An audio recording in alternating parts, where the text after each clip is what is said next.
and welcome into Getting Help from Uncle Sam. If you like to go to the polls and vote in an election, 2026 has got to be your year, because we've had our fill of different elections, and we still have more to come before the general election in November. There's one coming up in August the 11th.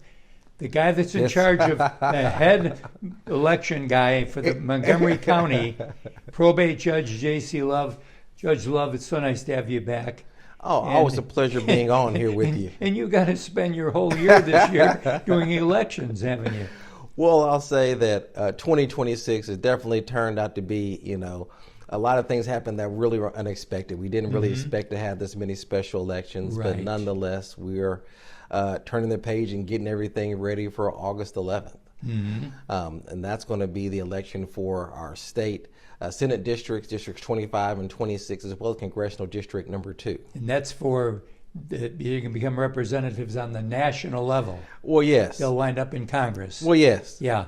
And this election is going to be a little bit different than the primaries that voters would have went to in May and June, only because the only election that's really going to be on that election ballot is going to be the Republican Congressional District 2 candidates.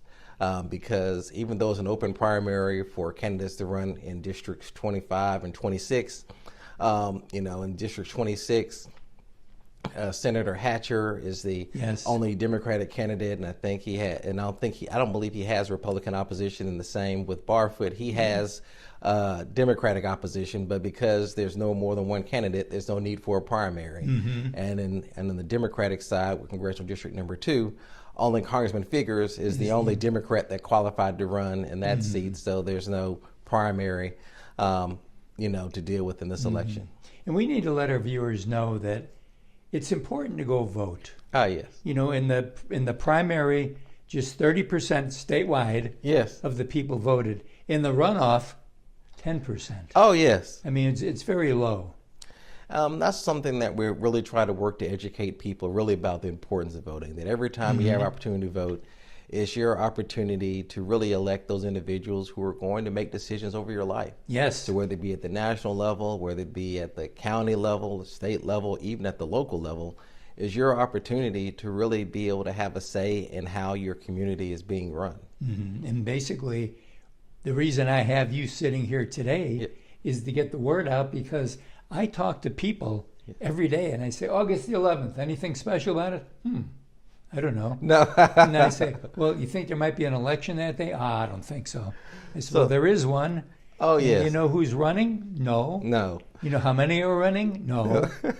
And so we encourage anyone, your viewers, if they have any questions about the upcoming election or even the upcoming Montgomery City Council District 3 special election, and you can always September. That's September 1st. You can always go to the Montgomery Election Center's website, MontgomeryVotes.gov, where you can go ahead and look at sample ballots, find out your polling location on Election Day. You can also look and find out what the wait time is at your polling precinct for that election. That's a good one there. Yes. Yes. Well, we understand that many people are planning their trips to the polls before they go to work, on their lunch break, on their way home in the evening. So it's just something to really allow you to see what that wait may be, if there is going to be a wait on Election Day. And do each one of these elections offer absentee voting? Yes, they all offer the opportunity to absentee vote.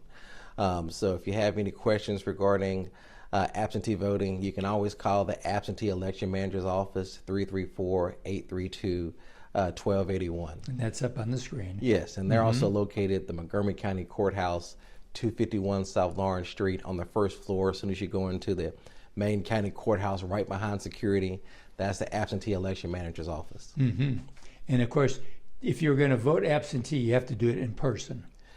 Well, you have two ways to do it. You can go ahead. In Alabama, you have to request an absentee ballot. So first you have to complete your application to request an absentee ballot.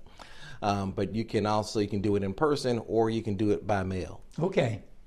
And which you'll generally find, with absentee voting, it ends 5 days before the election. Mm-hmm. So that'll be the last day for you to go and mail in your absentee ballot application Thursday before the election. But with absentee ballots, once you have your ballot, then it has to you have to hand deliver it back to the absentee election manager's office. I knew there was a part on of the it day that had to before be. the election, by 5 p.m.